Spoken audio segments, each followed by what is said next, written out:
Everyone feels angry from time to time. The issue isn't with us being angry, the issue is what we do with our anger. So in this video, I want to share with you 3 tips that you can use when you do feel angry.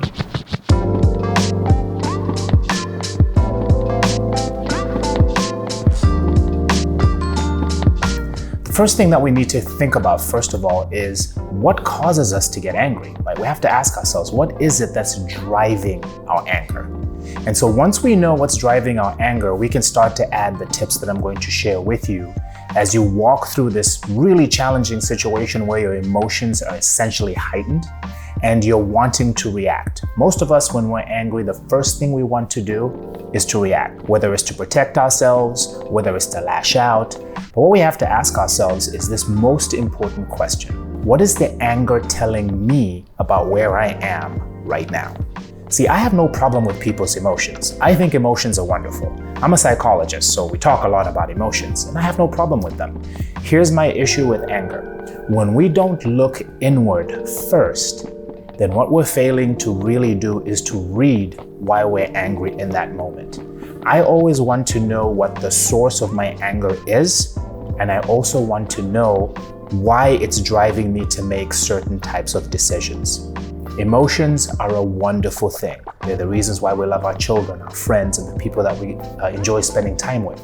The biggest issue with our emotions is when we allow them to make decisions for us. I want all my emotions to inform my decisions, not make them for me. So one of the first things I do when I'm in a situation where I feel angry, because again, you get to feel anger, not to be angry, right? I get to feel my anger, is I ask myself, am I way too passionate about whatever issue it is? Or is my anger trying to tell me something about what's going on the inside? Anger, just like any other emotion, it tells me what the temperature is on the inside. And once I know what the temperature is on the inside, I can react accordingly. So sometimes I'm angry, not because of what a person said, but because I'm irritated about something else. So if I know what the source truly is, it makes my life much easier. So here's tip number 1. The very first thing that you need to do is look inward. Why are you feeling angry? What's driving your anger? Why right now? Why this situation? And why that person as the source of your anger? That's the first step. Once I know that, I can start to make decisions very differently. Because the difference between me, you, and someone else isn't that we don't have anger, it's what we do with our anger. So the first thing that you want to do is to know the source of your anger. What is driving that anger? What's really driving that? That means you have to look inward. The second thing that you want to do once you've looked inward is ask yourself, is this something really important for me to keep driving towards? That's an important question. Is this the thing that's really driving me that I need to keep forward with this particular thing that's making me angry? Think about it from this perspective. You've probably heard the line, is this the hill that you want to die on? All the moments when we feel angry, those are not the moments that we have to react. Sometimes anger is just letting me know that I'm tired. Anger is just letting me know that I'm sleepy. Anger is just letting me know that I'm hungry. That would be my wife. But oftentimes the one thing that we need to figure out is why this thing is making me so hyper emotional. So for most people, when they get angry, one of the definitions for anger is a momentary loss of sanity. I love that definition. So imagine that you get so angry, it translates into rage. And in that moment, your brain is not working. All that's driving you is your emotion. So what we want to do, as I mentioned earlier, is number 1, make sure we know what the source really is. And number 2, ask ourselves if this is something worth fighting for. The third thing is our reactions.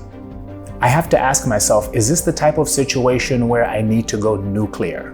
Right? In the Navy, we say, don't nuke it. That's when you take something really simple and you just nuke it and make it more complicated.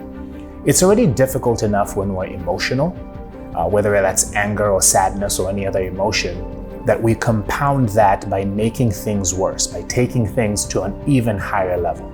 And so for us, the smart thing to do is to ask ourselves in that moment, and you see I'm using the word ask yourself, it requires us to use our brains, to combine what we're feeling with what is required to be done. And so in order for us to react appropriately, you need to make sure that it's an appropriate response, right? Somebody cuts you off in traffic, you probably don't want to ram them, right? That's escalating things much higher. You have some options and some choices there, right? Them cutting me off, is it personal? Is it not personal? Do I really know what's going on with them? Did they do that deliberately? There are all those questions that you ask yourself in that split second that helps you start to tamper down your emotions and your anger. And you realize the person probably didn't even see me though, probably not even thinking about this much. But in this particular situation, what I need to do is to focus on my locus of control. And that's probably the last thing I will share with you for this video. Your locus of control is what guides you in those moments when you're at your highest in emotion, especially with anger. What are the things that you can control? You can't control how the other driver drives. You can't control whether they behave in a way that you want them to behave, but what you can control is how you react. And your reaction is going to be driven a great deal by how you start that chain of the tools that I just gave you in this video. Hopefully this video is helpful for you. I look forward to seeing you in another video. Have a good day.